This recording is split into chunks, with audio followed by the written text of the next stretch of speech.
Маршал Дейлиш. Сегодня 26 августа 2025 года. У нас стрим на чеченском и русском языках. Сегодня у нас 152-й стрим на платформе открытого диалога информационно-аналитического центра Президиума правительства Чеченской Республики Ичкерия. Сегодняшний наш стрим называется «Кавказ. Тревожные сигналы войны». Об этом и многом другом давайте поговорим. Стрим у нас идет на официальной странице в Телеграм Президиума правительства Чеченской Республики Ичкерия, на YouTube-канале Реалити и на канале в ТикТок Асан Арцуев. Друзья, задавайте вопросы, принимайте активное участие. С нами снова Аят Эдигов, сопредседатель Президиума правительства ЧРИ. Аят, и как обычно, сразу Югдош Талопас, наш воль. Маршал Халделир Масара. Добрый вечер всем нашим слушателям, кто нас слушает. Мы здесь воздаем свое мнение и свою, так сказать, позицию в вопросах мировой политики, в вопросах чеченского вопроса. Естественно, мировой политику входит это все, но все связано с Украиной и с этой войной, которую развязала очередную против Украины Москва. Что происходит сейчас на Кавказе? Так вот вопрос у нас стоит. Что будет ли там напряженка, будет ли там война или нет? Мы об этом уже второй-третий раз говорим, но все равно очень важный вопрос. Важный, потому что Россия, видимо, там пытается что-то закрутить, пытается запугать Азербайджан, Алиева. И в целом, скажем, и на всем северном Закавказье они пытаются там, значит, навести такое состояние, в котором снова это будет под их пятой. Но здесь, видимо, ничего не получится пока что, мы видим. Мы говорили в прошлый раз, что ситуация такая, что если бы сейчас можно было установить мир, скажем, как говорят в Кремле, установить мир, который должен был быть в рамках международного права, собственно говоря. И после этого только лишь все силы, которые есть у России, могли быть направлены на, скажем, Южный Кавказ. Мы говорим о том, есть ли возможность у России, чтобы на два фронта биться. То есть биться на юге, где имеется юг Кавказ, биться в Сирии, биться против Турции. Вот эти все южные страны, они, конечно, в этом плане являются такими странами, которые практически не подчинены сегодня, не подчинены и не являются зависимы от нынешней России. Здесь еще более того, что произошло, мы знаем, в Вашингтоне побывал, значит, президент Азербайджана, премьер-министр Армении, и там договорились, что они соглашение подпишут, договор, там решат все вопросы, и это будет как бы единая там система, которая будет обеспечена тем, что и Соединенные Штаты Америки, и Трамп это очень одобрил, как мы с вами видели, видимо. Что из этого произойдет? Согласится лишь с этим, скажем, Кремль? Мы думаем, что было бы хорошо, если бы Россия не вторгалась в эти территории. Вопрос в том, что начиная с этих южных территорий, это дальше идет уже и в Среднюю Азию, в Казахстан, как мы знаем. Эти страны, вот Казахстан, Узбекистан, собственно, и другие, Таджикистан, эти страны тоже могут присоединиться к этому, как говорится, альянсу, который вот мы говорим, этот так называемый Туран. Ну, его как такового нету, но просто они собираются между собой и все время, значит, проводят какие-то мероприятия, устанавливают экономические, политические, там, культурные отношения между собой. А России это не нравится. Мы, если видим, она не нравится, и она пытается вот здесь установить уже какой-то, значит, колышек, который не даст этому делу развиться. А Азербайджан и президент Алиев, они заявляют, что они будут здесь противодействовать России. Нисколько мы не уступим ни пяди земли над, пусть попробует только сунуться к нам. В чем заключается вот эта такая вот решительность со стороны Азербайджана и президента? Потому что у них есть ресурсы, у них есть и военные ресурсы, есть экономические ресурсы, политические ресурсы. Это связано с тем, что здесь уже и Армения другую политику поняла, что Россия является страной, которая направляет все для того, чтобы на Кавказ и в другие регионы бывшего Советского Союза направляет на то, чтобы столкнуть эти территории.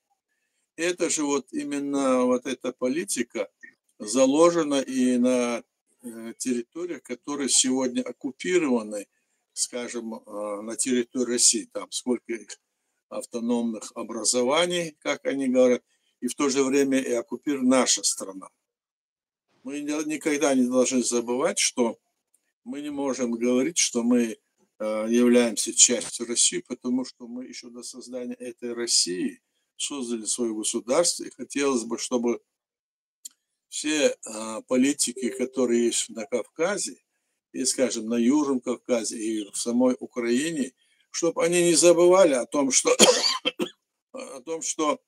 чеченский народ создал свое государство в рамках современного международного права, когда разваливался Советский Союз, и создал это строго в рамках этих принципов, и никаких там других отходов у нас не было, и говорит, скатываться на тот уровень, что якобы все вот началось с момента, вот как они вот мы наблюдаем, они когда говорят, всегда говорят, вот как они начали, Россия, Путин как начал войну с Грузией, и эти сидят там вот эти русские, бывшие, не бывшие или другие, все они вот так с этого начинают и говорят.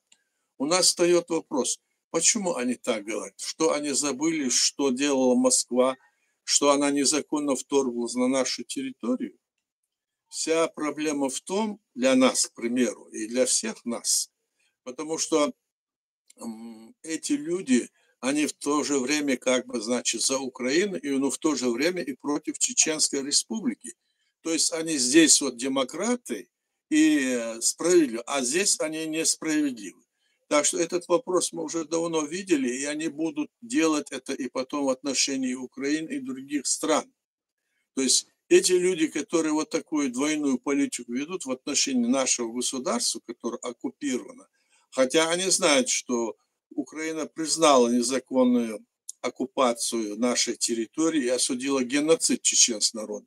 И в то же время все вот эти блогеры, украинские они или другие, мы не все, за всех нельзя сказать, но большинство которых мы слушаем, они здесь разводят политику того, что как будто бы Чеченская Республика это есть часть России. Нет, она не часть России, она оккупированная территория, точно так же, как оккупированы восточные территории Украины, как оккупирована, скажем, оккупирован Крым и оккупированы другие части, вот скажем, Молдовы и другие территории. Поэтому мы, если не будем говорить это точно так же, как и должно быть, и не будем придерживаться международного права, что же здесь получится?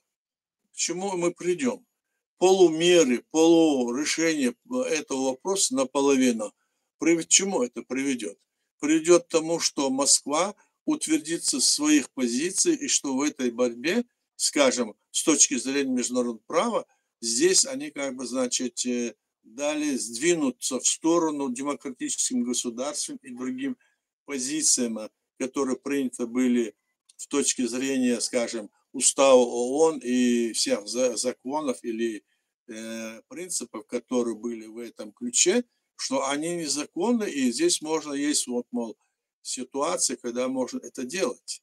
То есть вот этот вопрос они не рассматривают, и сегодня вот эта попытка сейчас надавить на Азербайджан и даже на Грузию, конечно, тоже у них есть заявление, есть заявления, которые делают и сегодня и грузинские политики, не признают эту ситуацию, которую Москва пытается навязать, так скажем, так называемому Южному Кавказу.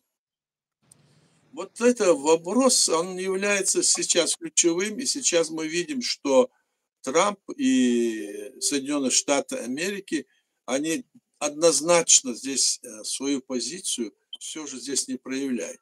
Почему они так себя ведут? Да потому что, вот как говорят, они говорят о том, что они заинтересованы в интересах, чтобы Соединенных Штатов Америки процветал. Да, и мы тоже за то, что Соединенные Штаты Америки процветали, за то, чтобы в этой стране было порядок, мир и демократия с точки зрения морали, нравственности, о котором мы говорим, и то, что записано в международном праве. Мы за это. Но в то же время, если и этот шаг будет продвигаться для того, чтобы с нарушением международного права, отказываясь от принципов международного права, которые есть, которые подписали страны Европы, подписали страны, скажем, Америки, так, то к чему это может привести? Это может решить вопрос или не может решить вопрос, который начала Россия с 91 года, военную акцию против всех территорий, которые обозначили себя по праву независимыми государствами.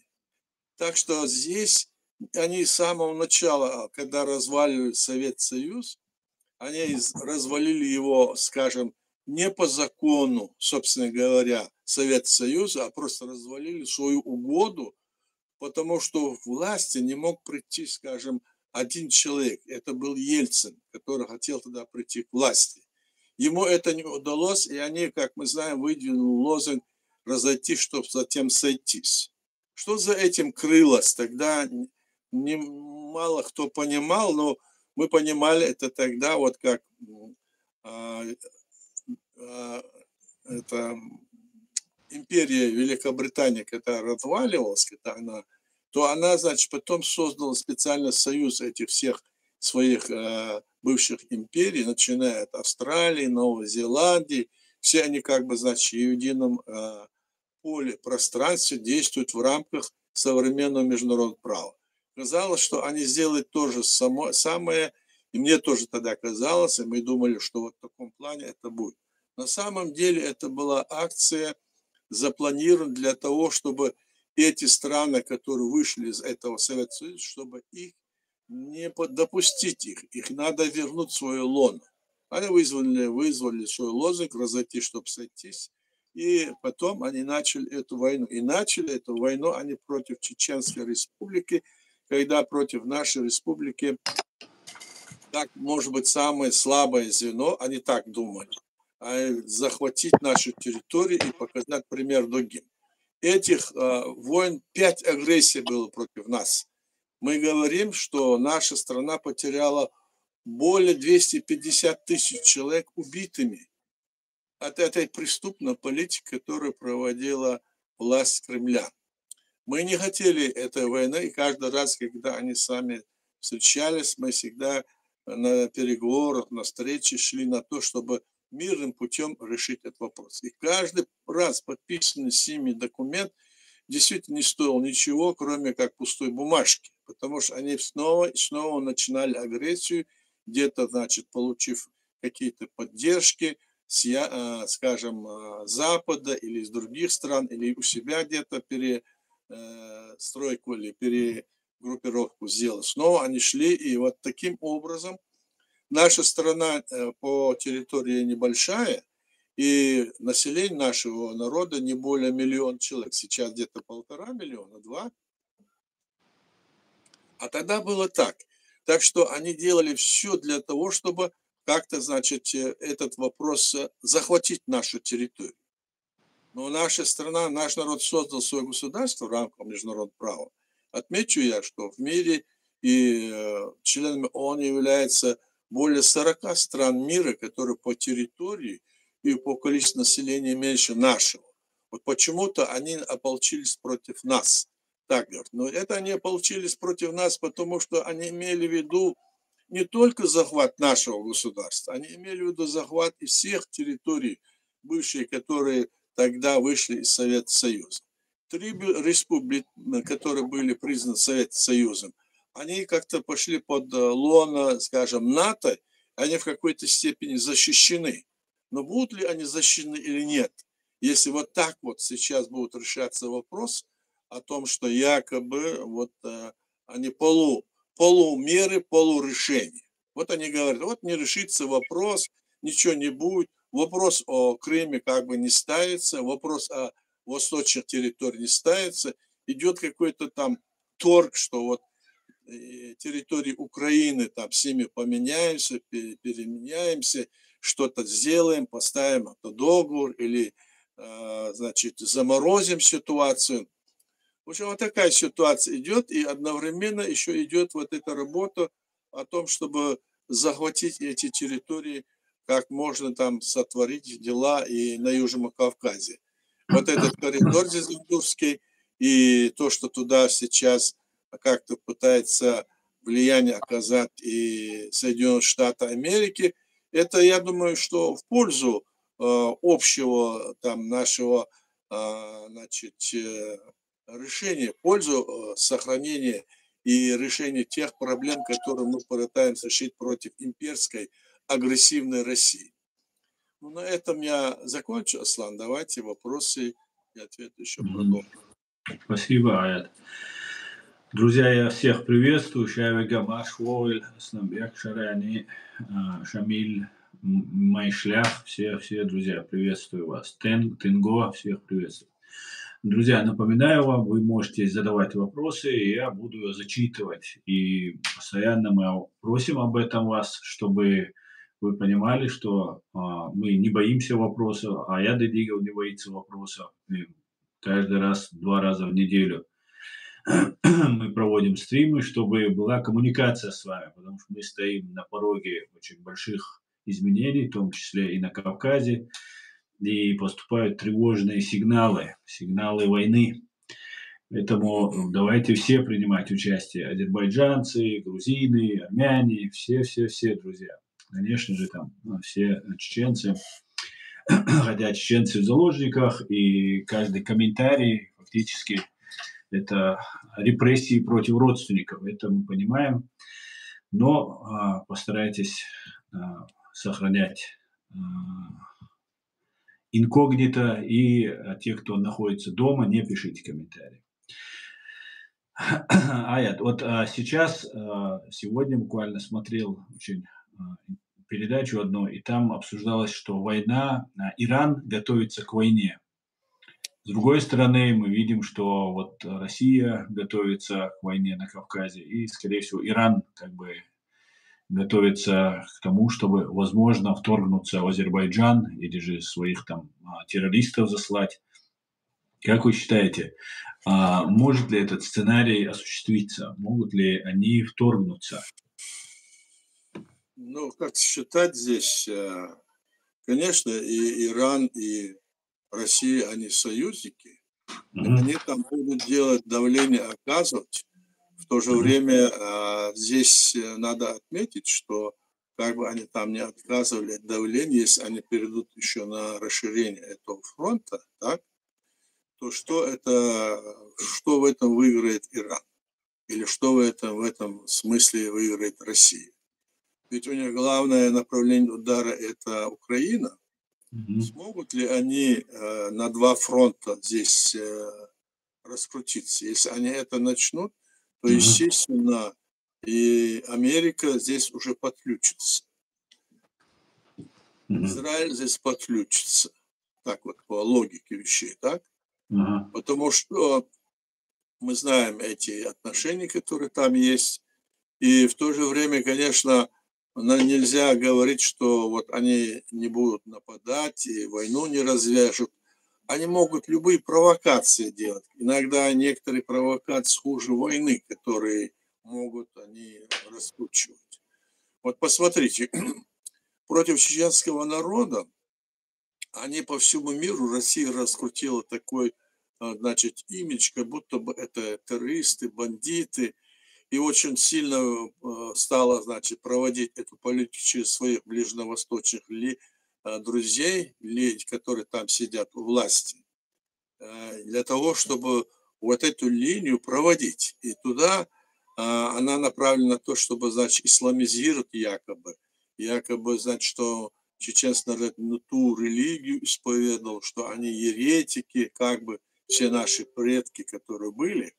Люди, верующие, с этим не стали соглашаться.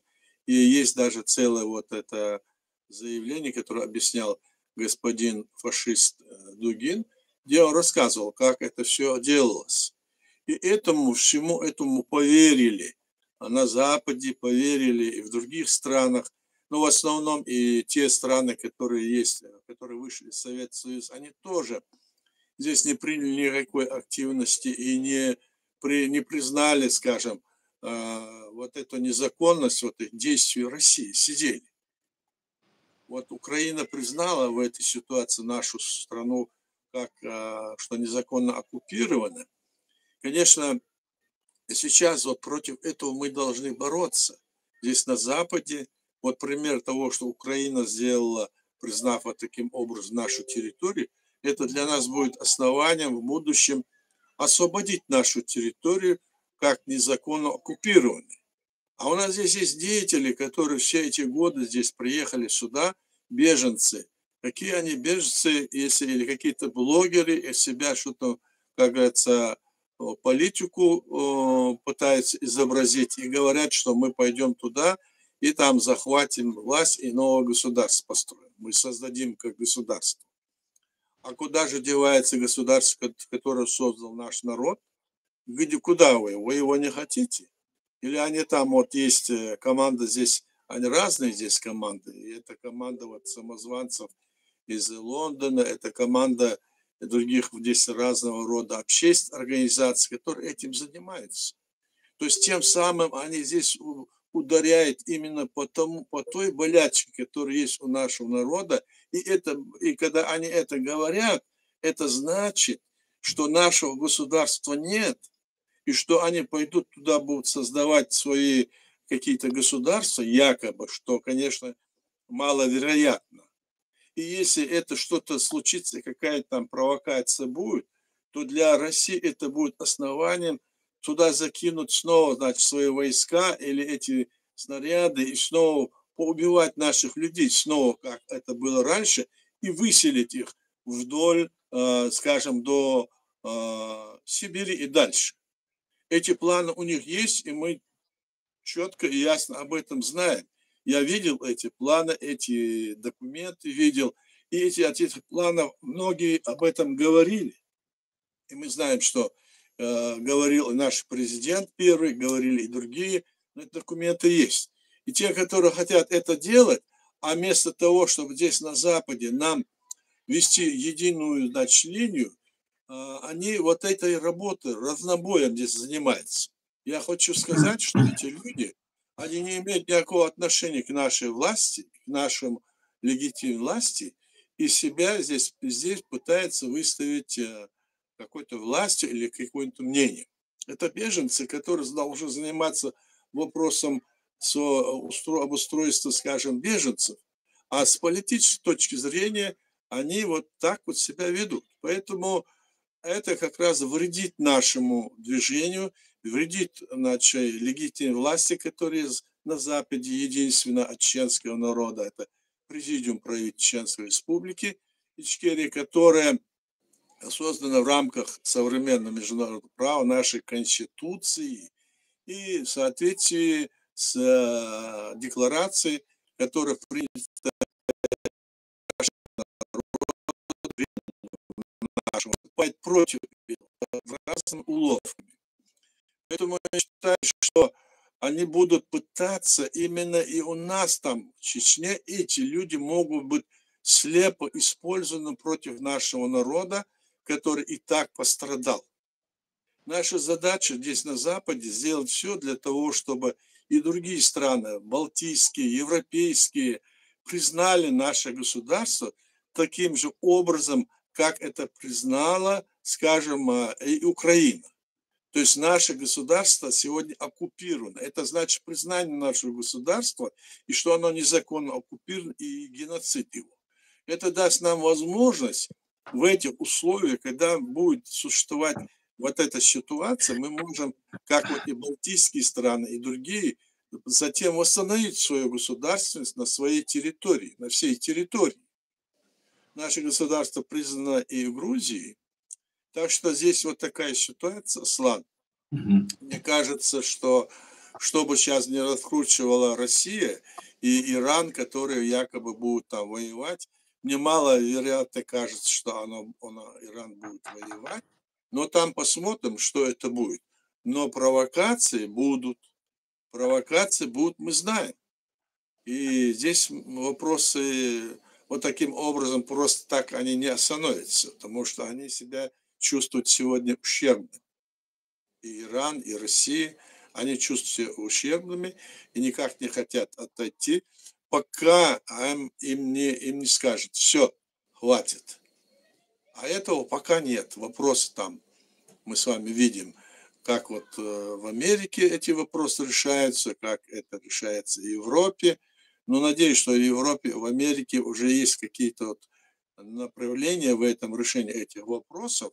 Но время идет, и поэтому мы так вот сейчас рассуждаем по тому, что мы имеем на сегодняшний день. Аслан? Баркал, Аят.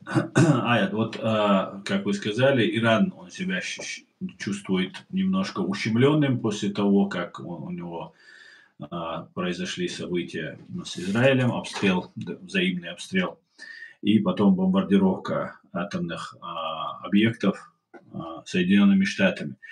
И у них есть, как мы знаем, вот эти радикальные элементы разные такие. И знаете, что я наблюдаю сейчас, кроме того, что сейчас Иран готовится к войне, явно он не готовится к США, к войне с США или с Израилем. И сейчас начали распространять видео, где, помните, я это видео тоже выкладывал у себя на канале, где Путин говорит, что каждый народ имеет право на самоопределение, там, и так далее, и так далее.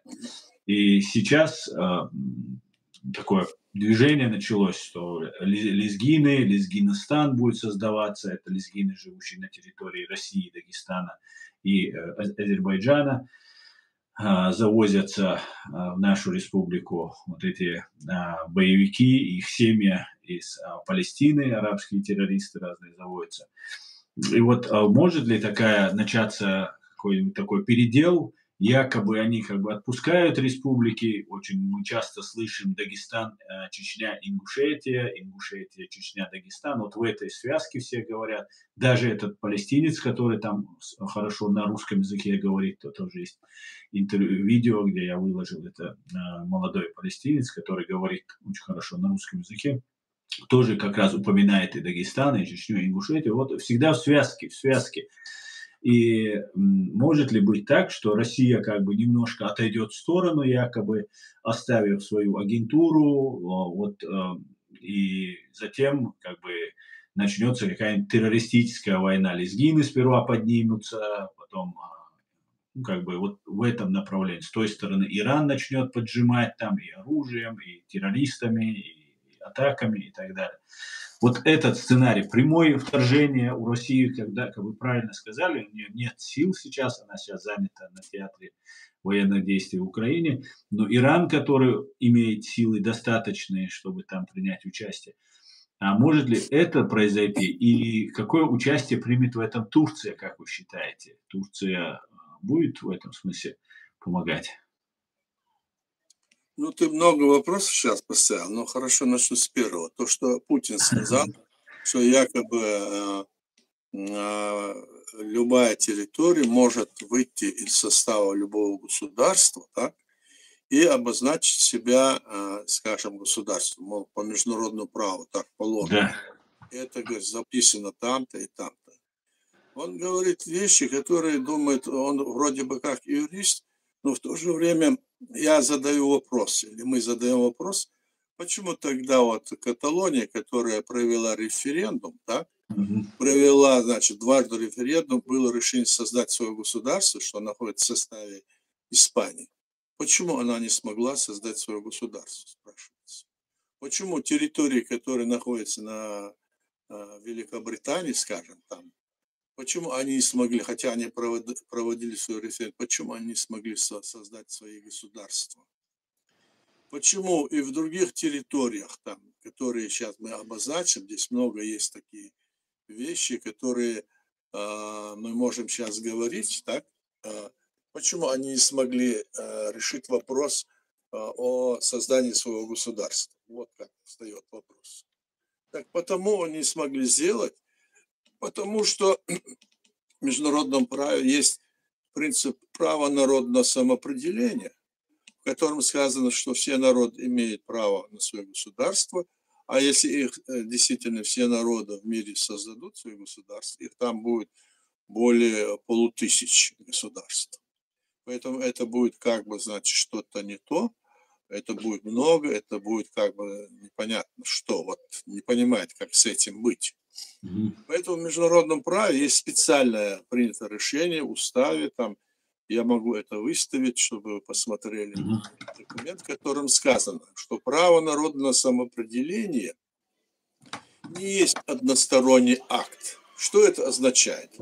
Это означает, что если вы хотите, там любой народ хочет создать свое государство, то для этого что нужно? Допустим, для лезгинов или для других народов, которые сегодня входят в состав России нынешней. Правда, для них есть другой момент, это я скажу потом. То с точки зрения международного права сказано, что если эта страна проведет ряд мероприятий, что нужно, референдум, все мероприятия, и захочет создать свое государство, то в конечном итоге разрешение это должна дать власть страны, из которой этот народ или эта территория хочет выйти. То есть они, оказывается, сейчас, если Лезгистан хочет стать, допустим, вот это провокация, мне кажется, на данный момент, хотя я им желаю успеха, но это право. То есть там половина находится в территории Лезгина, я не знаю, сколько, половина или меньше, на территории Азербайджана, половина, скажем, на территории России. Так что он пытается здесь вот это дело, как бы, значит, тоже использовать, Путин. Он пытается использовать, то есть он здесь вот какие-то дает познания, всем говорит, это так. Это он дает для кого вот это решение? Он это решение, и это говорит для своего, скажем, электората в России. Ну, 99% населения, если Путин сказал так, и есть думают. А люди грамотные, они же понимают, что это не так. Все зависит вот от этого, вот этот вопрос один, так?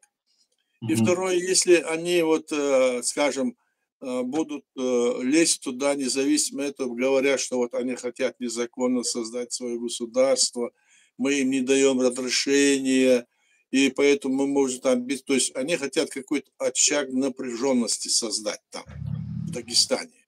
Это я так думаю, в Дагестане и на границе там. И поэтому, видимо, они там, этот их Соловей, как они называют, Соловьев, он там говорил, что мы там что-то сделаем. Он имел в виду, видимо, вот этот момент, я так еще подумал, что они там вот этот, как бы, значит, обе стороны, где находятся лезгины, давайте мы вам дадим, там, сопризнаем, выйдете оттуда, мы вас признаем, и такие вот вещи, или давать им возможность на то, что это надо делать. То есть это как бы был посыл и для этого, и для всего своего, как говорится, остального, скажем, населения, которое есть в республике, в России, так? Вот эти республики, он же говорил, что они не имеют права на выход, это Советский Союз разрешал, у них в Конституции было написано, а у нас это не написано. Это и в то же время он говорил,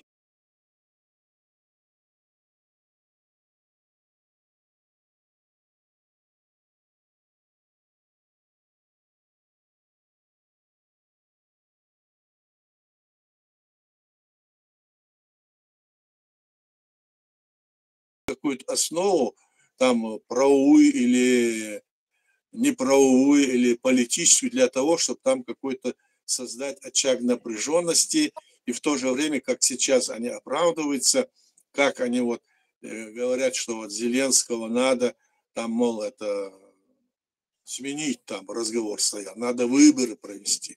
Ну, где это написано, что в период, значит, военных действий, военного положения можно провести такие выборы? Кто это хочет сделать? Кому-то не нравится Зеленский? Может быть, и нам всем не нравится он.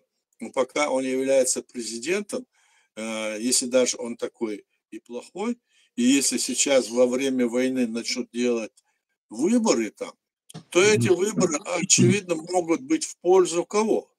В пользу врага, который наступает. И вот как в Чеченской Республике в 2004 году они провели там выборы, так называемые выборы, и 500 000 их солдат, которые находились там, якобы голосовали. Представляете? И потом пришел, я уже говорил, никто из европейских стран это не признал, они признали какого-то арабского какого-то шейха, и тот говорил, это демократично, это хорошо, в пользу России. У них там есть в арабском мире, вот который управляет, там сидят управляющие, скажем, главы там государств, короли, шейхи, они точно половина из них, чуть ли не более половины, они российские. Мы это знаем вот по тем их вопросам, которые мы к ним задавали, они там выступали, говорили, что мы должны быть в составе России. Почему они говорили, что мы должны быть в составе России? Почему? Вот какое они имели право это? Они ездили в Москву несколько раз, там встречались, обнимались со всеми и говорили, что чеченский народ должен быть, Чечня это внутреннее дело России и все такое. Это хамасовцы говорили. Ну и другие тоже, к которым мы обращались, так и было.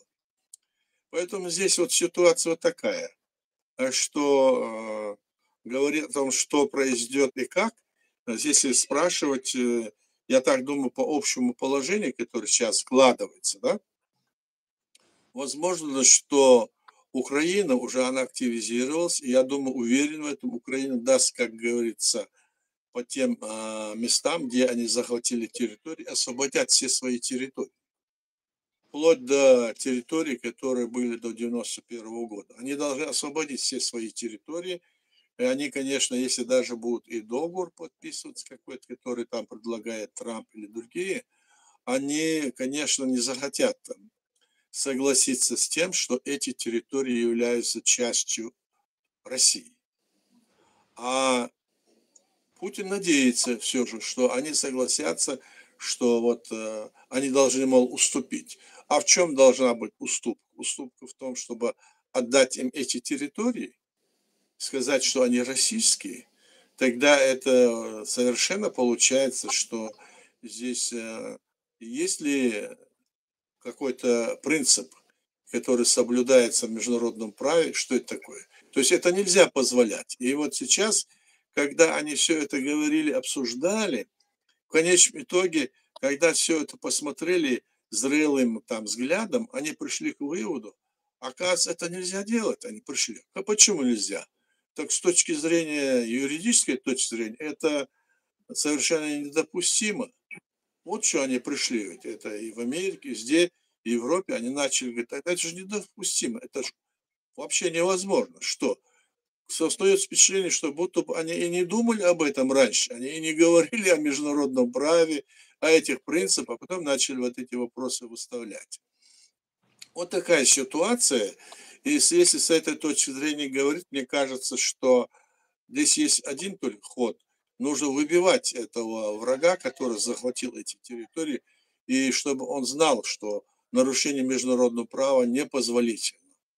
В то же время мы понимаем, чтобы они не говорили, они сидят там во главе по 20, по 30 лет и не уходят с власти. Народы в этих странах ничего практически не решают. Их просто оболванивают, их обманывают. Мы это видим все. Так что вот такая ситуация, Аслан. Мгм. Спасибо, Аят.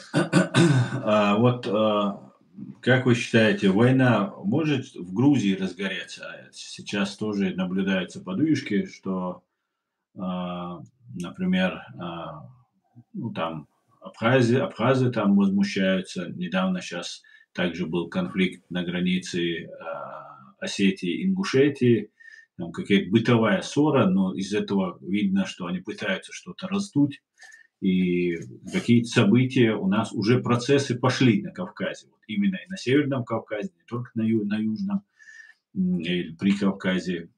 Как вы считаете, в Грузии могут какие-нибудь события, теракты, там какие-нибудь действия начаться? Ну, конечно, это может быть, но пока вот власть, которая есть сегодня в Грузии, она фактически нелегитимная власть с точки зрения, скажем, того, что еще Гамсахурди, который был президент первым, они Мгм. его, значит, незаконно свергли, и Мгм. туда пришел, власти пришел человек Шеварнац, то есть незаконным образом. Это все, что дальше есть, теперь получается незаконная власть. Они даже вот этого Саакашвили тоже обвинили в каких-то там преступлениях и посадили его. А Саакашвили, кстати, свое президентство, их Верховный Совет, их парламент принял решение о том, что все решения, которые принял президент первый Гамсахурди, что они являются законным, имеют силу с момента, значит, вступления на должность Гамсахурди и до окончания его срока действий. И также решение Верховного Совета.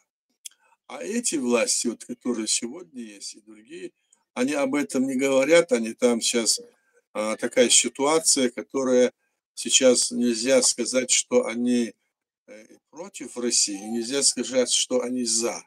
По-моему, население, вот у меня такое впечатление, население, конечно, против этой империи, России, а власть себя ведет как-то неоднозначно. И все вот мы видим, что пока что через Грузию, конечно, это может как-то развиваться. Посмотрим. Сейчас вот Армения, Азербайджан, они как бы, значит, единая платформа. А Грузия всегда была в дружественных отношениях с Азербайджаном, насколько я знаю. Мгм. Поэтому здесь, наверное, какое-то единство будет. А там посмотрим. Сейчас говорить здесь, какие там конкретно за Грузию или за Армению. Даже в самой Армении вопрос еще до конца не решен. Там вопрос противоречия внутренние есть. После того, даже когда они побывали в Вашингтоне, там тоже не решено, будет ли это таким образом, как вот они там говорили, пожимали руки, будет ли это так или нет. С этим коридором, о котором говорят, и будут ли передавать его Америке на 99 лет. В общем, это вопрос в стадии процессе решения еще, не решен еще до конца. Мгм. Но само направление движения, оно является ну, позитивным, так скажем. Для того, чтобы там не лилась кровь, для того, чтобы там вопросы, скажем, вот этого противостояния между Армениями и Азербайджаном и Грузией, чтобы там дружественный такой вот был клубок, скажем так. Потом это должно, с нашей точки зрения, перекинуться на Северный Кавказ. Мы тогда именно с этими решениями планировали, еще бытность нашего первого президента, создать Кавказский дом. Мы должны освободить нашу территорию и объединиться в этом деле. И на Северном Кавказе тоже, чтобы там дружественные отношения, была единственная там конфедерация, которая, кроме всего прочего. Вот о чем идет сейчас речь. И это никто не отменял, пока, хотя оно пока еще не решено, но такая идея была, и над этим мы работали. Так что вот такое дело, Аслан. Тенгол Абжанидзе пишет: я думаю, что Грузии стоит подумать об объединении Кавказа против рашизма. Как вы считаете, Грузия – это первая страна, которая нас признала, и наша очень дружественная нам страна, братская. Как вы считаете, смогла бы Грузия взять на себя эту ответственность? Ну, в случае, если пророссийское правительство там будет как-то смещено или отодвинуто принятие решений? Здесь надо сказать о том, что она смогла взять или нет. Это должно быть проявлено хоть как-то, проявлено. От того, что вот кто заявил это, я не знаю, сейчас ты сказал. Это Мгм. его мнение личное, взяла бы, Это все его мнение. такое. Ну, а выдержат ли они этот момент? То есть они должны объединенно в этом вопросе, и им должен остальной, скажем, западный мир в этом вопросе помогать. Вот что я имею в Конечно. виду. Да-да. Только так. А так сама одна взять и, наверное, у нее есть, такие у них мысли были, и раньше были. То есть вот как раз я говорил этот про Кавказский дом, об этом и шла речь тоже. Да-да. Вот так. Но наш президиум не против объединяться с Грузией, с Азербайджаном, с Арменией в Кавказский дом, правильно? Да, здесь не объединение, а конфедерация, понимаешь, Мгм. конфедерация. И чтобы они единым, скажем, экономически, политически и другим, скажем, на других основах, чтобы единая там была конфедерация, которая могла бы свободно, значит, дать возможность этим народам развиваться и жить. Вот о чем шла речь. Мгм. Спасибо. Мишлях пишет: как жаль, что в Украине нет таких людей, как Идигов. Почему вас не пригласили в Украину? Но здесь несколько вопросов, которые, когда мы делали с ними в 22 году, обсуждали вопрос признания нашего государства, еще тогда был жив еще этот профессор Василенко и другие, значит, люди, мы там работали над признанием нашего государства, и тогда мы думали, когда вот этот Рада признала это 18 октября, мы должны были туда поехать, так? Но там получилось, что там появились какие-то вот другие люди, и они не давали нам возможность, говорили, что пока подождем, давайте еще раз подождем. И правда, и с нашей стороны тоже, хотя мы все документы отправили, не получилось в какой-то короткий период туда поехать, потому что они, их приглашение как они не сделали.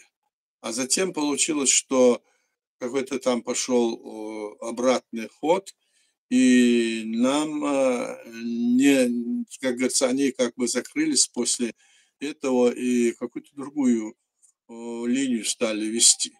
Я думаю, что это связано с тем, что здесь как-то стала преобладать линия того, что, скажем, идет война, сейчас не будем это делать, хотя это надо было делать. И еще здесь могли участвовать какие-то российские агенты тоже просто.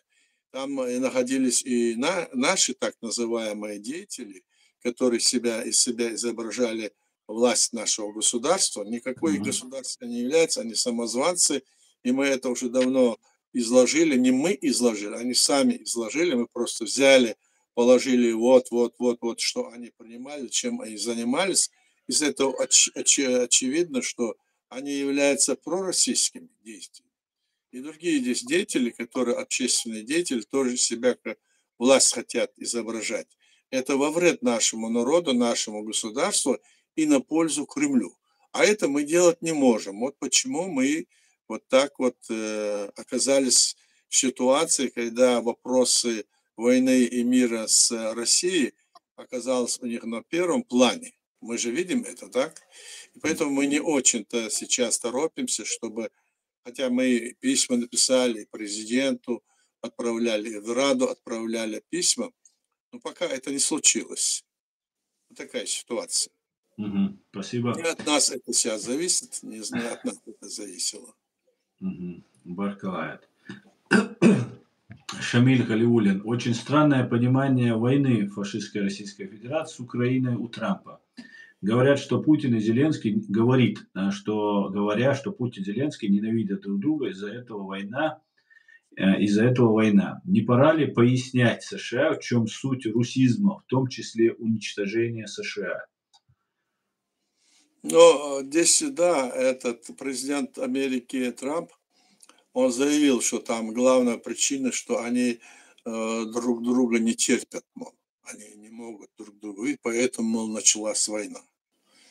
Ну, разве в этом дело? Мы же знаем, что вопрос не поэтому началась война. Война началась еще с 91 года, когда они вот эту выдвинули лозунг «разойтись, чтобы затем сойтись», напали на нашу территорию, на нас 5 раз агрессия была, так?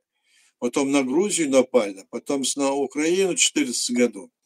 Так что с этим заключением никак нельзя считаться. Ну и что, допустим, а кто любит?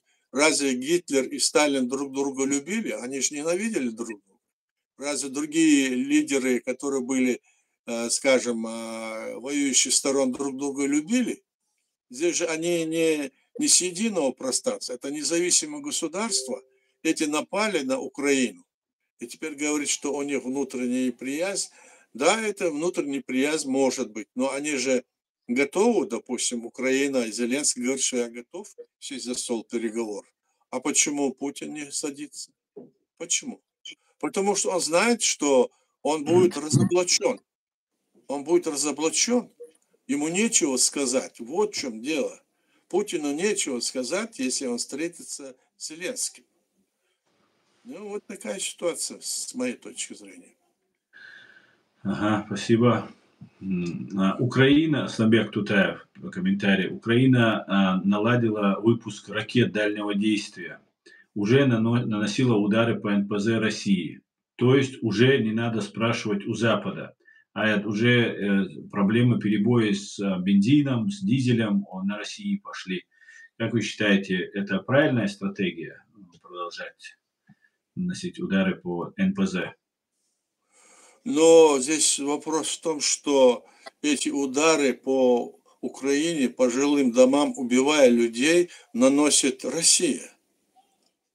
То есть она это убивает людей. Мы же видим, какие стали города Украины, где они бомбили. Вообще невозможно на это смотреть и слышать, и видеть. А мы, чеченцы, тем более знаем, как это все происходило, как они против нашего государства, что они только не делали.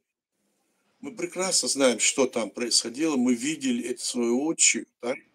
И вот такая ситуация, которая складывается сейчас, да, Украина имеет право, значит, ответить им. И притом они бьют по экономическим или по военным блокам, так, блокам или территории, или и хотят, чтобы усмирить Россию, чтобы они поняли. Но по домам же не бьют они, не убивают же они людей, как украинцы не убивают людей, насколько мы знаем. Только они убивают тех, значит, война, когда идет на линии соприкосновения, да, это война. И эти назвали денацификация, демилитаризация. А это что значит? Это значит, они идут в Украину, чтобы сказать, что украинского народа больше нет. То есть, если это пришли бы, скажем, в Польшу или там во Францию и сказали, о, денацификация Франции. Так кто это согласился? Это что за разговор вообще? Как это так? Или демилитаризация, что мы должны убрать, вот, то есть вы должны превратиться в русских, так? Стать рабами и убрать все вооружение, оружие, все, чтобы у вас не было. Кто с этим согласится? Никто.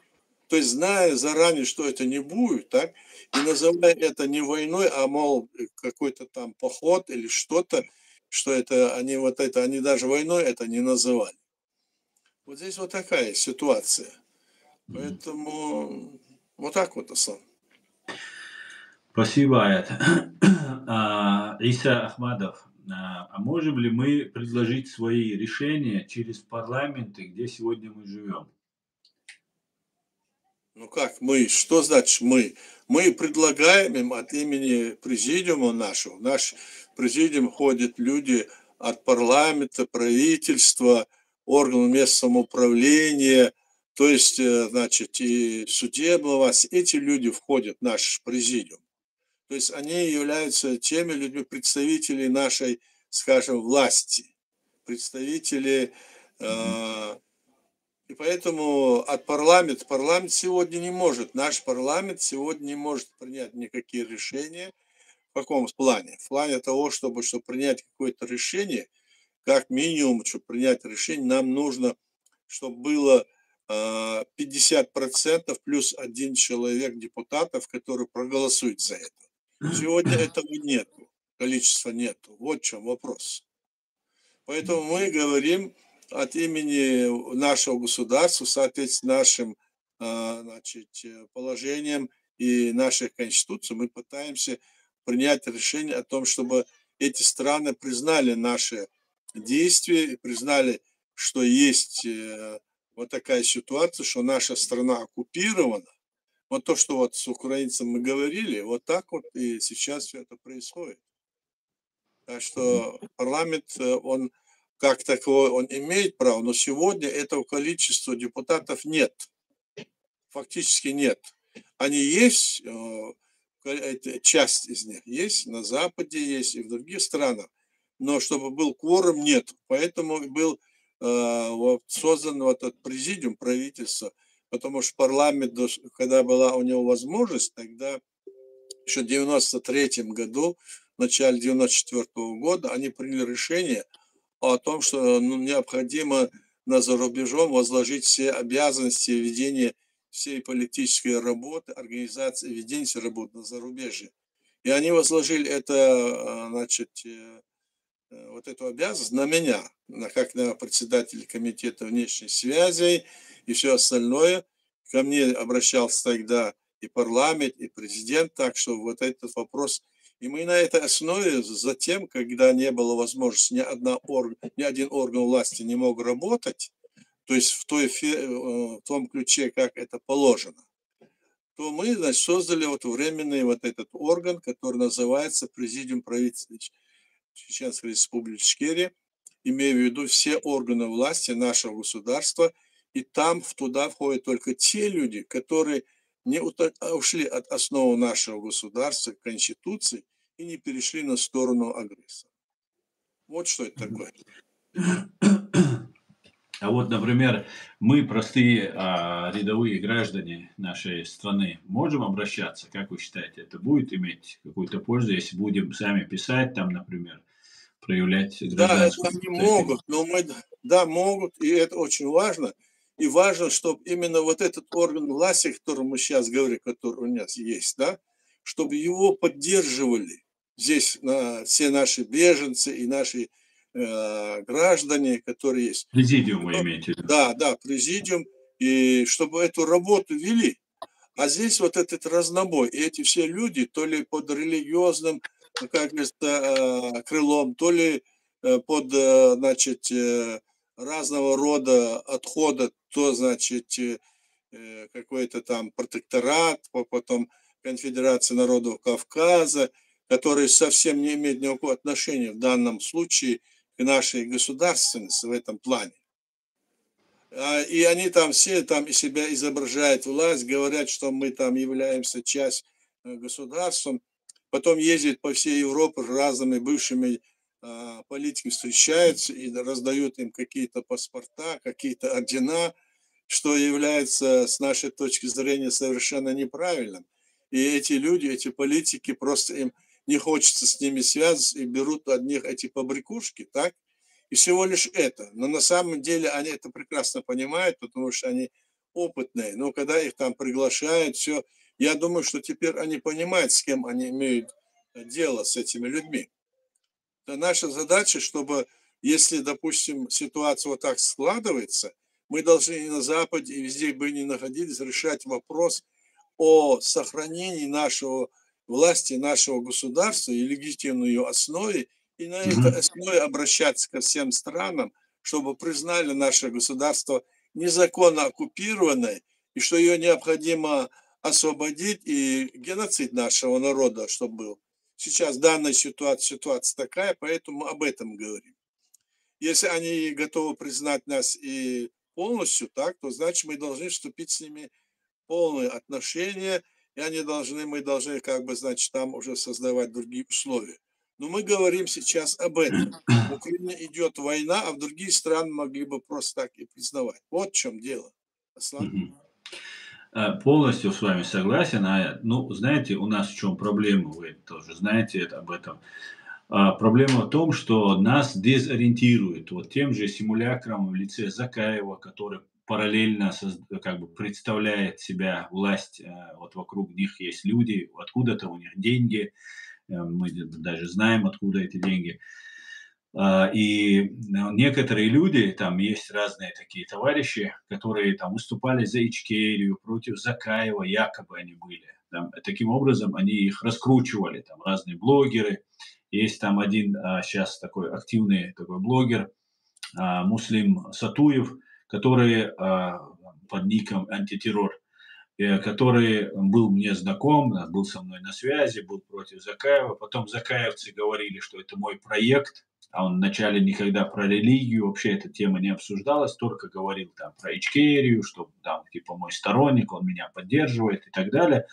И теперь, когда он начал говорить про религию, ну, фактически провокацией занимается, есть люди, которые ну, сами заявляют, что их родственники там в каком-то батальоне у Закаева там находятся в Украине, сами они где-то тут в странах, скандинавских странах где-то проживают, одной из скандинавской стране. Ну, теперь вместе как бы объединились, опять общаются, и в итоге получилось не мой это проект, и не мой человек, и не я, как некоторые там постоянно твердили, а оказывается, это все-таки они заодно, или же стали заодно. И многие нас дезориентируют. Смотрите, есть такой один человек, который на закаевских митингах бывал, там мероприятия в Берлине, там мы какие-то мероприятия проводим, он там появлялся, ну, везде где-то тусовался. Такой с бородой, там поднятый палец, там, ну, все вот это, вся атрибутика, вот все как положено, там, сама риторика, разговоры, вот это все было чисто такое салафитское и так далее. И теперь этот человек призывает совершить геноцид над всеми мусульманами. И причем он это говорит от имени европейцев и американцев. Это не как будто он сам, который разочаровался в салафитах или всех мусульманах, а вот именно как будто мы вас будем, мы здесь, мы вас разбомбим, правильно вас бомбят. И в это время, когда люди находятся в таком состоянии в Европе, что вот у нас позавчера, например, вчера был теракт, по всей видимости теракт большой у нас в Гамбурге, здесь загорелся порт, машина была начиненная, видимо, чем-то, которая взорвалась, ее как бы перевозили, видимо, по всей видимости, и в ней находилось что-то воспламеняющееся, оно загорелось, и большой-большой пожар, есть погибшие, даже пострадавшие есть. Да. И я что хочу сказать, вот эти люди вчера, которые представляли себя радикальными мусульманами, там, салафистами и так далее, теперь мы видим, что они абсолютно не были таковыми. И на самом деле вот этих радикальных мусульман, салафитов не так много, как вот пропаганда, которая навязывается вот нам всем, и многие просто предпочитают отойти в сторону, потому что идет дезориентация. Я извиняюсь, что так долго, но я помню, я очень гордился и всегда горжусь Шамилем Басаевым, его людьми. И я помню случай, что когда в чем-то его обвиняли, я сейчас не помню точно, это было в Первую русско-чеченскую войну, по-моему, это было во время Буденновска или после, и мне пришла в голову мысль, что как же я, хотя это был мой такой кумир, можно сказать, в юношестве, такой человек, который отдал все, что у него было ради своего народа. И у меня было такое впечатление, что как же я устал уже не знать, кто из них прав. Вот на него столько наговорили грязи, и я уже поверил отчасти в эту ложь, которую про него говорили. И я уже сказал, что и эти, вот мысль, которая тогда мне лет, вот тогда 19 было, 18, осенила, что и эти неправы. И вот таким вот образом, они сейчас ведут работу против президиума, что-то наговаривают, там какие-то вещи, ярлыки вешают, много-много чего говорят. И люди, которые нас смотрят, наблюдают за нами, им нужна правда. Мне нужна была эта правда, я ее всегда искал. Всем она нужна. Но когда тебя так сильно вот заваливает вот этой информационной грязью, вот этим потоком информационным, ты путаешься и отстраняешься. Вот, мне кажется, наша проблема в том, что мы недостаточно ведем информационную вот эту нашу борьбу, и чтобы разъяснять людям, а против нас работает достаточно, очень много людей. Что вы думаете, нам что делать, Аят? Ну, Что делать и как здесь, быть? что люди, вот, как ты говоришь, вот так заведены в заблуждение. Об этом я тоже вот имел в виду, когда говорил, что разные вот а, блогеры и разные, значит, люди, которые пытаются в зарубежье создать наше государство. Были такие, которые говорили, давайте здесь, мол, здесь на Западе, мол, проведем выборы во власть и все такое. Но это нельзя делать было, так? И, естественно, все те, которые вот в этом плане, скажем, ну, находятся в заблуждении, они в основном в заблуждении ведутся, потому что они берут вот этих так называемых лидеров, которые лидеры были, так, здесь на Западе. Ну, дома у нас, когда были там дома, они никакими лидерами не были. Ни это Закаев, ни другие никакие лидерами они не были. Я вас убеждаю, уверяю. Наоборот, они там в свое время, еще в 90, каком это было, 7-8 году, это Закаев организовывал на своем, там, пытался создать там, значит, давайте, мол, создадим шариатское правление, конституцию примем. Он в своем театре организовал штаб по проведению значит, мероприятий, неделю раз или два выступал, рассказывал, что нужно шариатское правление сделать, конституцию принять. Я помню, я на этих заседаниях был, я еще со мной несколько человек, мы там сказали, что это не пройдет, потому что наш народ это не примет. Мы знаем об этом, потому что эти движения были еще в 92-м, 3-х годах, они не проходят у нашего народа. А как раз после этого он там начал отделать этот повязку с связью или платок, и там ходил, там все это как бы пропагандировал. Это было связано с этим. Поэтому сейчас говорить, что вот это вот нас расшатывало, это да. Еще тогда, я помню, когда там разные были какие-то там походы, то все, здесь везде, где как бы светиться, так, где везде там показываться, я здесь, я тут, а на самом деле такого не было, вообще не было. Я был тогда председателем парламента, так, я тогда был, когда во время войны первым заместителем Госкомитета обороны, мне это все хорошо было известно, так. И теперь, когда сюда были, этот человек был приглашен сюда, он или там другой, да, для того, чтобы работать здесь. Они приехали сюда, хотя я инициировал их приглашение. И здесь полностью они отошли, и потом стало видно, что полностью они работают, их все действия были в пользу нашего врага, империи. И я со своей стороны пытался, я и мои товарищи пытались их вернуть, как говорится, в наше конституционное поле.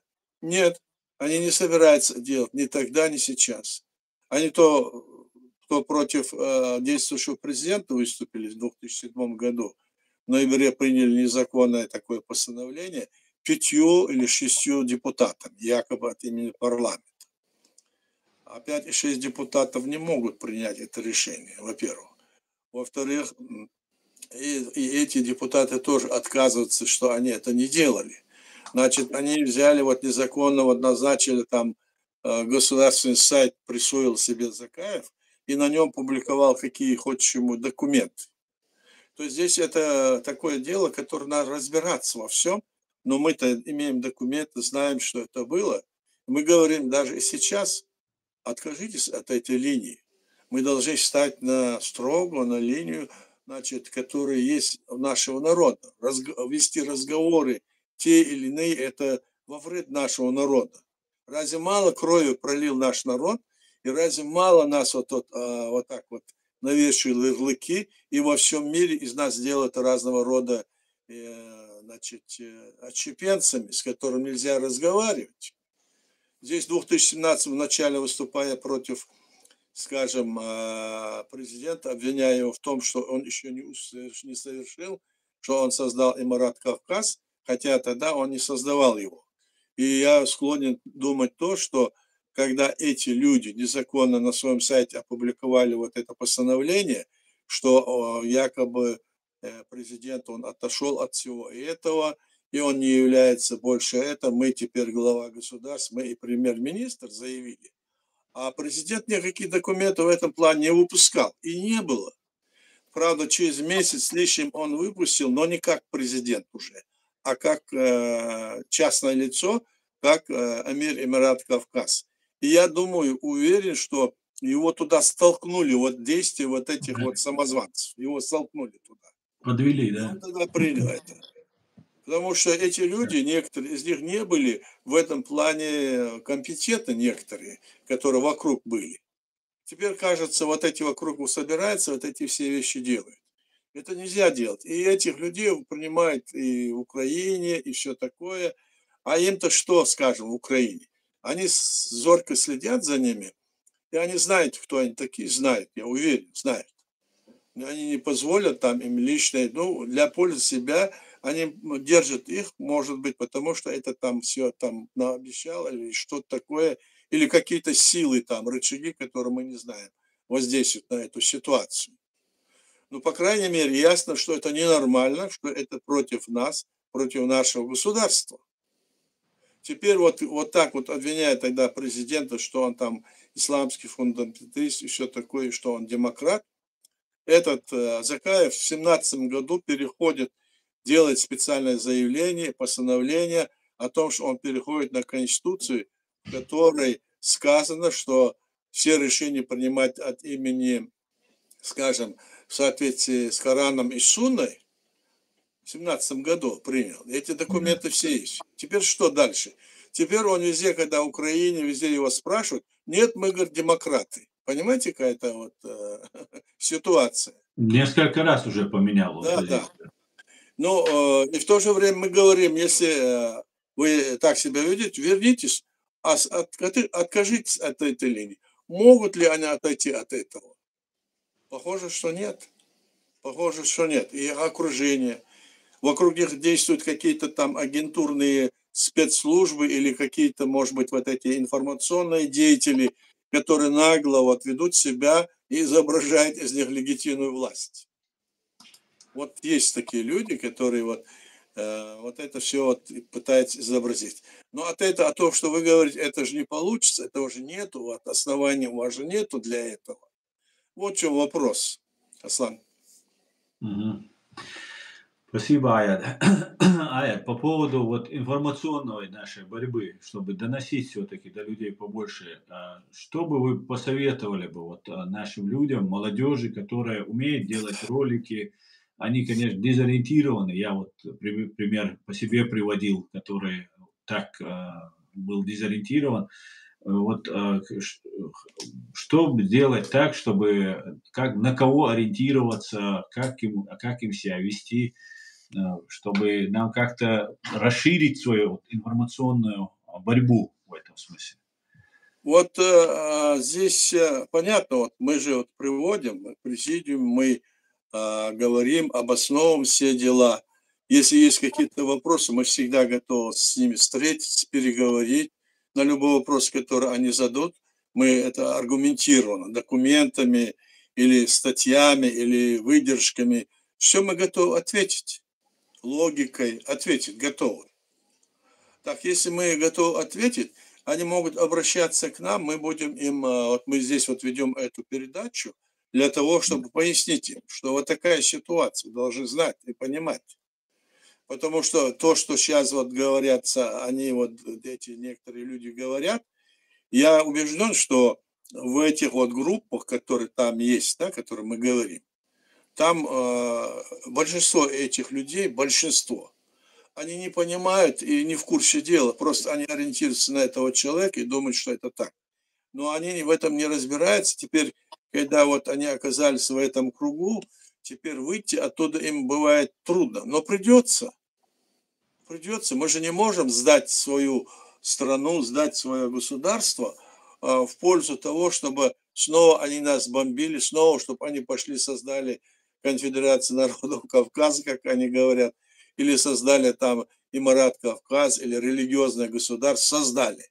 Мы создали свое государство, наш народ создал в рамках современного международного права.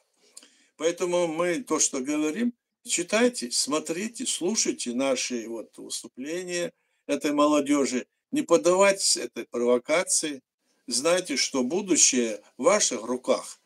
Но а если будете вот это дело не понимать и вас обманут, то это будет очень плачевно в будущем для вас. Потому что нас вот настолько пытаются оболгать, это Россия все это делала, это власть России. Я вот сейчас вот сказал, что скажу об этом. Вот эти республики, которые в 91 году вышли из Советского Союза, они вышли оттуда по причине того, что в международном праве все народы, все республики считаются одинаковыми. Ни автономные, ни союзы, это для них международное право не играет никакой роли. И даже при этом, если даже не играет роль, в Советском Союзе в апреле 90-го года все эти автономные республики указом Горбачева и Верховного Совета были преобразованы со статусом союза республик. То есть, когда разваливался когда разваливали Советский Союз, то из него вышли 32 республики, 32. А 3 республики Советский Союз сам признал, балтийские.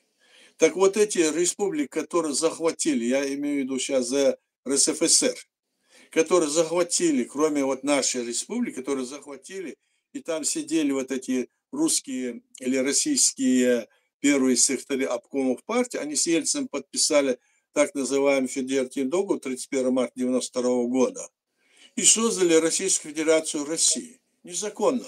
Почему незаконно? Потому что эти республики, выйдя из состава СССР, когда развалился, они имели право на свою государственность, им должны были позволить провести свои выборы, референдум, и не должны были избрать свою власть, а потом говорить, что они будут делать. Создавать свои государства независимые, создавать с кем-то конфедерацию или входить в состав другого государства. А это и не позволили. Просто эти коммунисты, которые были в Советском Союзе, они взяли, подписали этот договор, а эти всех, которые, они не смогли это сделать, просто им помешали. Нам, чеченскому народу, тогда это удалось сделать. И если нам это удалось сделать, по примеру этого, если это есть, надо и остальных, вот сейчас мы говорим, они могут вернуться туда, что они незаконно были тогда захвачены. Хотя Путин говорит, у нас этого нет в Конституции. Путин говорит, у нас нет этого в Конституции теперь. Сейчас у нас единая, мол, страна, от которой мы, как в Советском Союзе, не записано, что мы можем уходить. А вы незаконно эти территории втянули в себя. От того, что у вас этого нет, это не означает, что они являются. Вот надо к этому вернуться, с моей точки зрения. То есть 15 республик, которые были захвачены фактически, они должны быть освобождены тоже. Это незаконный захват этих территорий после развала СССР.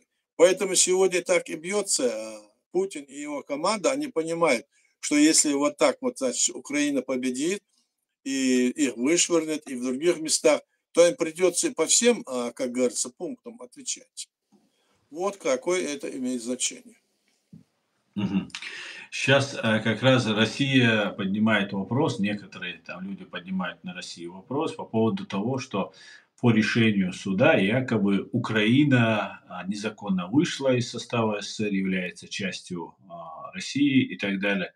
Как вы думаете, это опять сумасшествие очередное у них по попытках выжить или там оправдать свою агрессию, либо это какие-нибудь шаги, которые могут иметь юридические и фактические последствия? Ну вот смотрите, если они говорят, откуда вышло незаконно? Из России или Советского Союза? Они говорят, что она как бы находилась в СССР, и Россия правопреемница СССР, и все земли, которые принадлежали СССР после Второй мировой войны, они как бы принадлежат им. И нужно решение суда, сейчас будет это решение. Я понял. Ну хорошо, тогда Тогда Верховный Совет Белоруссии, России, РСФСР и Украины, они приняли акт о денонсации, договор, который был создан создание Советского Союза в 22 году. А разве Советский Союз был законен? Разве его создавали на основе, там записано, что это создано по воле народов этих? А где это было? Разве они проводили референдум? Разве спрашивали? Это просто бодяга, просто то, что они говорят. Потому что речь идет о том, что мы живем в современном международном праве, которое было принято после Второй мировой войны, и Советский Союз, все остальные это дело признали, которые являются членом ООН. А теперь, говорит, закидывать туда дальше, да? Если незаконно они вышли, все. Тогда давайте, извольте, вот эти все территории, которые вы незаконно захватили, Дальнего Востока, другие, давайте поднимем все эти вопросы, оставайтесь на территории своей, там, Москвы или Рязанщины. Давайте дальше пойдем. Это пойдет же дальше. Или это поднимется и будет развиваться, и дальше пойдет, если прецедент станет, это будет и по всей Африке, Азии, Америке. Это просто разговоры, пустые разговоры, которые ничего не дадут. Это просто вот такой, значит, вкинуто в массы России для того, чтобы сказать, что это вот так. И вот они, отдайте нам, отдайте. Теперь они говорят, отдайте нам Аляску. Это типа такого вот разговора. Вот что я думаю по этому поводу, Аслан. Спасибо, Аят. А здесь возьмите меня в эфир, уже второй раз меня просят поднять себя в эфир. Россиянец, живу в Челябинске, слава Украине. Аят, россиянину дадим слово? Давай. Мы готовы дать любому слову. Да, мы обещали давать, и как бы... Так, сейчас я постараюсь его найти тут, как это все делается. Так, россиянец, юзер, вы должны, наверное, сделать запрос, чтобы я мог вам предоставить возможность выступить. Я на вас подписался, по-моему. Вот, я приглашение отправил, юзер. Теперь вы можете войти. Да. Только без нецензурной лексики. Да, здравствуйте. Да, здравствуйте. Здравствуйте. Вы меня слышите, да? Да, слышим вас, слышим. Ну, извините. Ну вот сейчас мы вас не слышим, у вас микрофон отключился.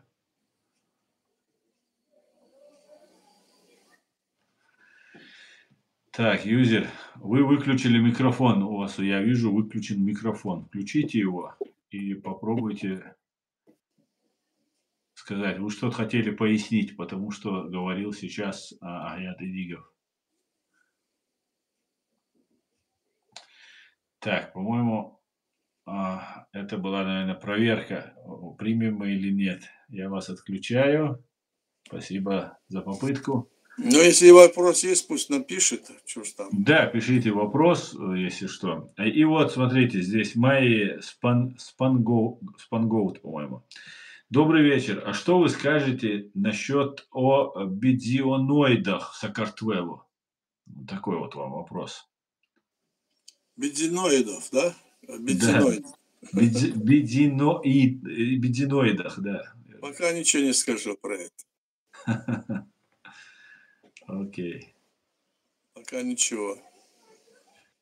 Так, Сабиру, алейксалам из Азербайджана. Всех, братья, вас приветствую. И сестер тоже. Так.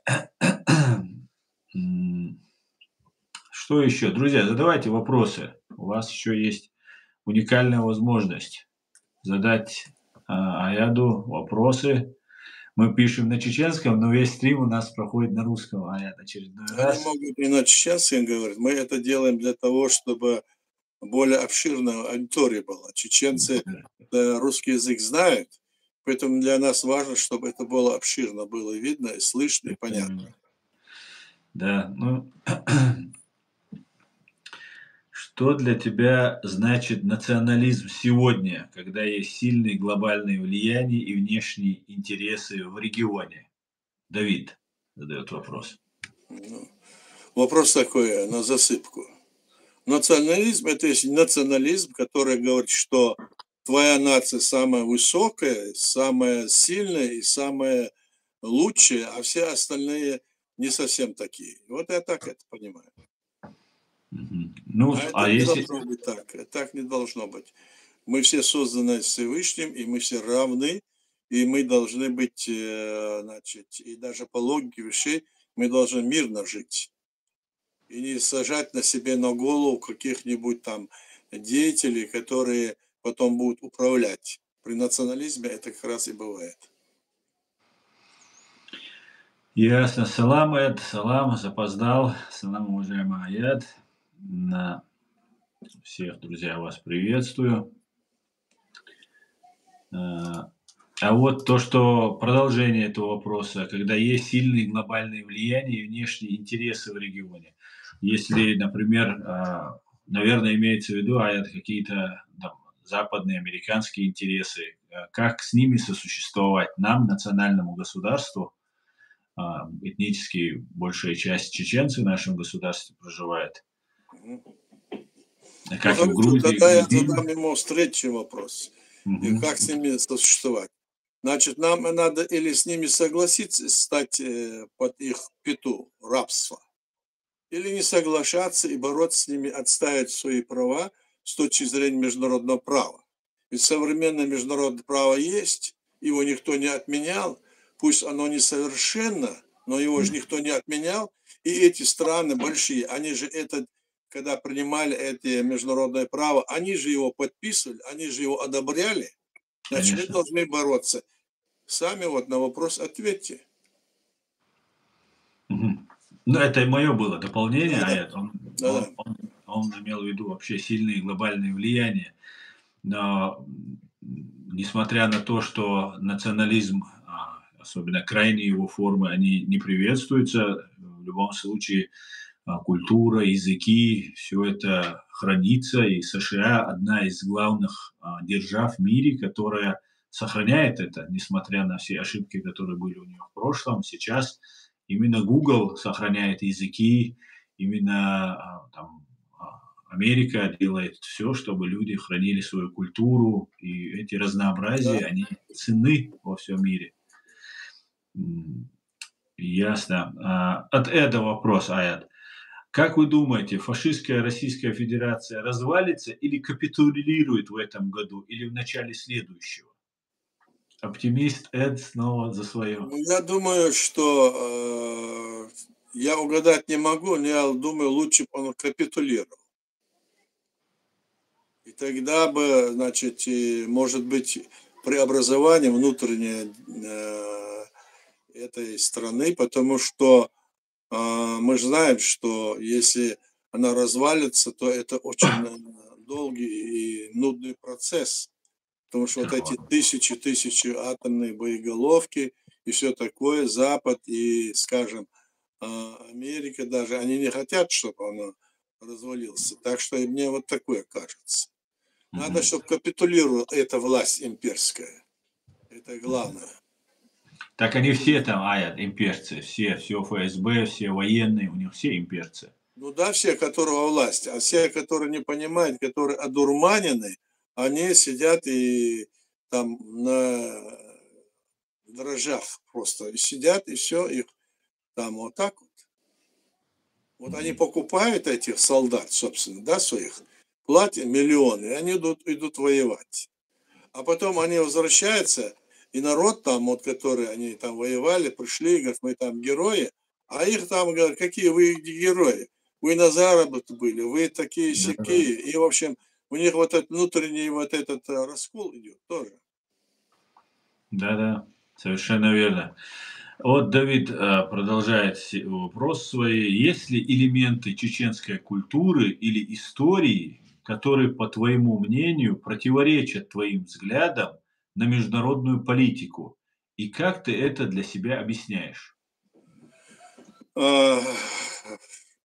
Я здесь, я могу иметь какие-то свои точки зрения, но в целом я сторонник того, чтобы наша культура, она имеет очень глубокие корни и традиции.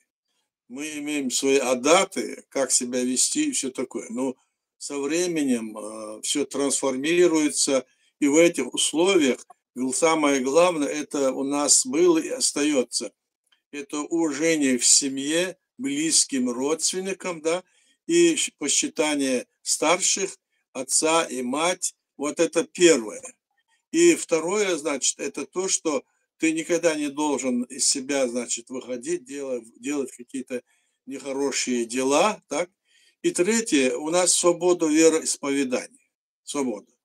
Так что свободно наши люди могут верить и поклоняться Всевышнему, как и другие народы, которые проживают с нами рядом. А что мне не нравится? Мне не нравится не то, что в нашем народе есть, а мне не нравится вот действия отдельных наших деятелей, которые продались империи, и под их дудку дуют и тянут нас в болото, это российское. Вот и все. А если будут какие-то там споры, другие вопросы, это вопросы такие важные, которые сегодня есть, скажем, в международном праве или есть в демократии, так? Это решается примерно, скажем, это народ решать, надо этому народу выносить этот вопрос на обсуждение и решать. Вот так я считаю. А в целом у нас написано, что наша страна – это суверенное и независимое демократическое правовое государство. Правовое – это значит все права человека и естественные права, все должно соблюдаться. Вот в чем там написано. Спасибо. Давид, я просто не понимаю, о каких вы конфликтах говорите. У нас не было с ингушами конфликтов, поэтому давайте вы Нет, нормально. пусть говорит. Какие? Хорошо. Учитывая общую историю и близкие связи чеченцев и ингушей, как ты объясняешь те периоды конфликтов и разногласий между вашими народами, и что, по твоему мнению, должно определять будущее этих отношений? Если посмотреть по генетике, чеченцы и ингуши – это один народ. Да. У нас язык один, традиции одни. А когда в 1859 году, когда Россия на нас там нападала, они там захватили наши территории и какие-то там территории, какие-то там села вынуждены были сдаться и перейти как бы на сторону России тогдашней. И вот с тех пор Россия между нами делает этот раскол. И вот они все время там, те на этой стороне, на этой, и даже в одной семье бывает. Это как в одной семье. И вот после этого тогда нас было всего лишь где-то около 120 тысяч человек. Настолько, 2 миллионов народ был настолько уничтожен, убит этой Российской империей тогда. И после того, когда они видели, что вот так вот, они пришли к такому выводу, и тогда подписали какой-то там договор с ними. Они не могли от имени всего народа подписывать, от этих, скажем, сел подписали. Теперь они стали вот эти вот подписанный документ использовать, все время раскол делать среди нашего народа, между ингушами и чеченцами. Они пытаются теперь чеченцев еще больше разделить на басбийцев, на бацай и на другие там тухмы, которые называются. Это работа Кремля. В целом это один народ, и я убежден, что в будущем, когда все будет нормально, мы будем жить в одной стране, и все это будет объединение, когда будет, скажем, Кавказский дом сделан, объединен. Да, Так что, да, то есть диалекты есть у нас, диалекты, разные диалекты. А когда у народа есть диалекты, это говорит о чем? Это говорит о том, что это древний, только говорит о том, что это древний народ. И на основе этих диалектов разделить наш народ на части они пытаются. Это работа Кремля и сегодня. Те столкновения, те, которые делают там разного рода агенты из числа, скажем, ингушей или чеченцев, которые именно в пользу, именно по указке Кремля это делается. По указке их спецслужб. Это специальная провокационная деятельность, которая... И поэтому мы должны поддаваться этому. Совершенно верно.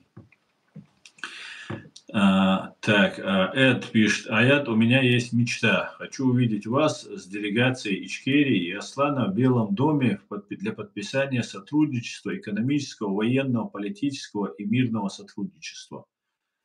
Вы готовы, Аят, к этой мечте Эда? Значит, теперь осталось это сделать, и мы вам это поручаем.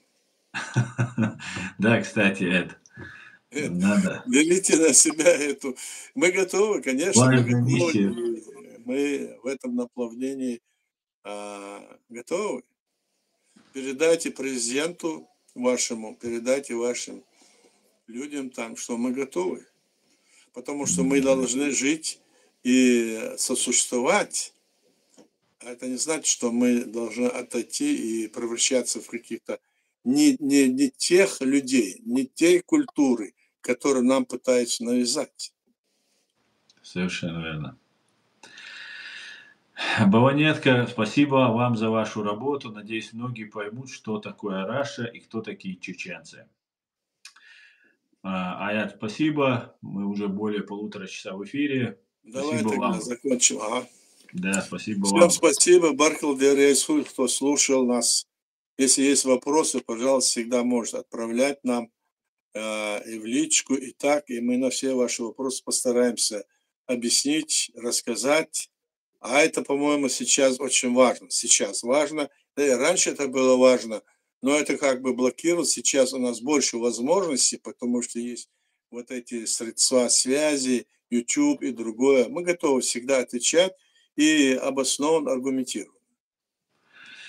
Спасибо, спасибо. Друзья, я напоминаю вам, у Аяда Идигова есть страница в Facebook, есть также группы, в которых он состоит и которые ведет. Вы можете, если сегодня где-то кому-то неудобно выходить в эфир публично, кто-то за своих родственников опасается, которые дома, вы можете написать, зарегистрировавшись, если у вас нет страницы Facebook, то зарегистрировавшись, сделать эту страницу, и вы можете зайти на эту страницу и написать ему лично. Также можете мне в Facebook написать, и я вам дам координаты, чтобы вы непосредственно задали прямые вопросы. Аят Идигов – человек, который ответит на все вопросы, связанные с нашим государством. Дерес хуй Аят, спасибо большое. Давайте.